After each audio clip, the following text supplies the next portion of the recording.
आणि वन्यप्रेमींसाठी आता एक महत्त्वाची आणि आनंदाची बातमी. महाराष्ट्रामध्ये वाघांच्या संख्येमध्ये वाढ झाली आहे. एवढंच नाही तर इतक्या वर्षांच्या तुलनेमध्ये वाघांचे मृत्यूही आता कमी झालेत. महाराष्ट्रामध्ये आता विदर्भ ते कोकण असा सर्वत्र वाघांचा संचार पाहायला मिळतोय. पाहुयात राज्यामध्ये सध्या किती वाघ आहेत आणि वाघांना वाचवण्यामध्ये कुणाचा मोठा वाटा राहिलाय.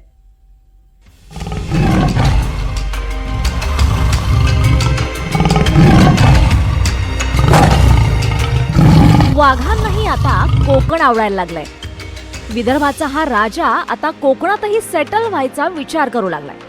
कारण सिंधुदुर्गातल्या आंबोली मांगेली परिसरात 8 पट्टेरी वाघांची नोंद झाली आहे. सावंतवाडी आणि दोडामार्ग तालुक्यात या 8 पट्टेरी वाघांचा वावर आहे. 5 मादी आणि 3 नर पट्टेरी वाघ फिरताना दिसले.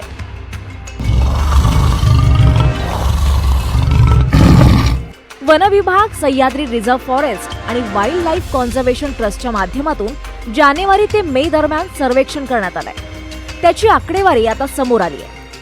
कोकणातल्या या वाघांसह राज्यातल्या वाघांचीही संख्या वाढली आहे. राज्यात सर्वाधिक वाघ विदर्भात आहेत. महाराष्ट्रात सध्याच्या घडीला 444 वाघ आहेत. त्यापैकी 395 वाघांचा विदर्भात मुक्काम आहे. राज्यात 6 व्याघ्र प्रकल्प, 47 अभयारण्य आणि 9 संवर्धन राखीव क्षेत्र घोषित करण्यात आली आहे.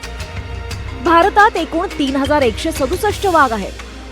वाघांच्या मृत्यूमध्येही तब्बल 37% घट झाली आहे. वाघांची शिकार रोखण्याचे प्रयत्न यशस्वी झाल्यानं वाघांची संख्या वाढली आहे. गेल्या वर्षी देशात 182 वाघांचा मृत्यू झाला होता. यावर्षी भारतात 115 वाघांचा मृत्यू झालाय. वाघांची संख्या वाढल्यानं वाघ मानव संघर्षामध्येही वाढ होण्याची भीती आहे. मात्र योग्य उपाययोजना केल्यास हा संघर्ष रोखता येईल. महाराष्ट्रामध्ये सध्या 444 वाघांची संख्या आहे. त्यापैकी एकट्या विदर्भामध्ये 395 वाघ आढळतात. महाराष्ट्रातल्या 6 व्याघ्र प्रकल्पापैकी एकूण 5 व्याघ्र प्रकल्प विदर्भामध्ये आहेत. हे निश्चितच वन्यजीव संवर्धनाचं जे कार्य केलं आहे वन विभागानं त्याचं हे यशच म्हणावं लागेल. परंतु प्रश्न अनेक आहेत आणि प्रश्न तेच आहेत. वन्यजीव विभागाअंतर्गत जे काही अभयारण्य आहेत, 6 व्याघ्र प्रकल्प आणि 54 जे काही अभयारण्य आणि वन्यजीव संवर्धन राखीव क्षेत्रे आहे, तिथे उत्कृष्ट वन्यजीव व्यवस्थापना झाल्यामुळं वाघ सुरक्षित आहेत. परंतु वन्यजीव क्षेत्राच्या व्यतिरिक्त जे इतर प्रादेशिक विभागामध्ये आणि स्थलांतरित करणारे जे वाघ आहेत त्यांचा प्रश्न म्हणजे तो प्रश्न महत्त्वाचा मला वाटतो. मानव वन्यजीव संघर्ष मुळात त्याच ठिकाणी आहे. म्हणजे ब्रह्मपुरी वन परिक्षेत्र असेल, यवतमाळ भाग असेल, त्याचबरोबर नागपूरचा ॲडजॉइनिंग एरिया असेल, भंडारा गोंदियाचा जो भाग असेल, आउट ऑफ प्रोटेक्टेड एरियामध्ये जे वाघ आढळत आहेत ते वावरत आहेत त्यांचा आणि मानवाचा संपर्क मोठ्या प्रमाणात असल्यामुळे तिथं त्या ठिकाणी मानव वन्यजीव संघर्ष शिगेला पोहोचला आहे. महाराष्ट्रातून एकेकाळी वाघ नामशेष होण्याच्या मार्गावर होता. 2006 मध्ये राज्यात फक्त 103 वाघ होते.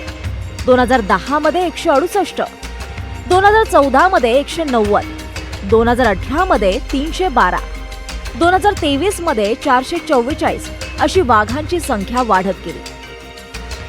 वन विभाग, वन्यजीवांसाठी काम करणाऱ्या स्वयंसेवी संस्था यांच्या प्रयत्नातून महाराष्ट्रात वाघांची संख्या वाढली आहे. वाघासारखा उमदा आणि देखणा प्राणी ऐटीस जगायला हवा. एक था टायगर ते टायगर अभी जिंदा है असा हा महाराष्ट्रातल्या वाघांचा अभिमानास्पद प्रवास आहे. शुभम बायस्कार, NDTV मराठी, अमरावती.